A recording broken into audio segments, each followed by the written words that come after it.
Quel est le rapport entre la Fiat Topolino moderne et Mickey? Eh bien, pour le comprendre, il faut revenir à l'histoire du nom Topolino qui nous renvoie à cette voiture. Cette voiture, c'est la Fiat 500, la première, celle de 1936. Alors, elle est moins connue que le pot de yaourt, qui est, lui, arrivé qu'en 1957. Et cette auto, elle nous renvoie à une période un petit peu sombre de l'histoire. Au début des années 30, certains dictateurs italiens demandent au patron de Fiat de lui fabriquer une petite voiture populaire qui ne devait être vendue au prix de 5000 lire. D'ailleurs, notre ami de ce dictateur italien, un petit Allemand avec une moustache malheureusement célèbre, eh bien, ça lui a aussi donné l'idée de plancher sur une voiture populaire qui débouchera un peu plus tard sur la coccinelle. Donc en 1936, la première 500 est arrivée, le projet technique avait beaucoup évolué depuis le début des années 30. C'était une voiture qui finalement, sur le plan technologique, n'était pas si novatrice. Elle avait un moteur installé à l'avant de 500 cm3, d'où le nom 500, et elle n'avait que 2 places, malgré son encombrement, elle était relativement important quand même.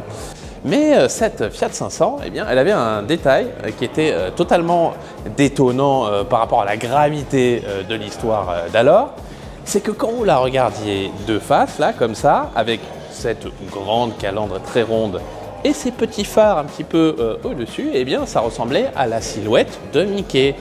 Et comment il s'appelle Mickey en Italie? Topolino. Vous l'avez? Voilà, donc ça, c'est une voiture qui a toujours été surnommée Topolino, c'est resté à la postérité.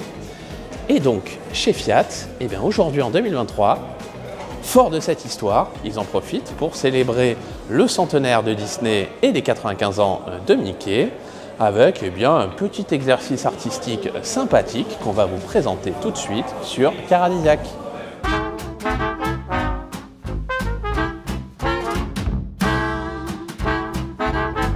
Il y a au total donc 5 Fiat Topolino personnalisés entièrement par les équipes de Fiat et de Disney. Alors on va commencer par les 4 premiers et notamment cet exemplaire-là qui s'inspire eh bien, du très ancien Mickey, celui qui est devenu un petit peu populaire à partir des années 30 et notamment dans ce dessin animé-là, Steamboat Willie. Alors forcément la voiture est monochrome, hein. À l'époque c'était du noir et blanc, c'est l'ancien Mickey, la silhouette qui était très simple, très épurée, et avec des petits motifs là, voilà, des notes de musique, etc. Donc voilà, l'image c'est un petit peu ce qui se faisait dans les dessins animés des années 30, qui à l'époque d'ailleurs révolutionnait un petit peu le genre, hein. Et à côté de ça, on a au contraire une évocation qui est beaucoup plus moderne, avec le grand Mickey actuel, qui a donc ses grosses oreilles et qui a une tête qui est plus tout à fait la même que celle du très vieux Mickey des années 30. Il y a aussi 2 autres exemplaires ici qui sont eux aussi réalisés par l'équipe de design de Fiat directement. Il y a ceci, alors ça c'est l'inspiration street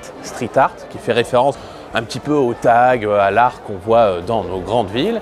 Et là derrière, c'est la dernière des 4 interprétations de l'équipe de designers de Fiat. Là c'est la version plus abstraite, donc avec une silhouette de Mickey qui est plus suggérée, des couleurs un petit peu psychédélique, presque hippie, hein, on pourrait dire d'ailleurs.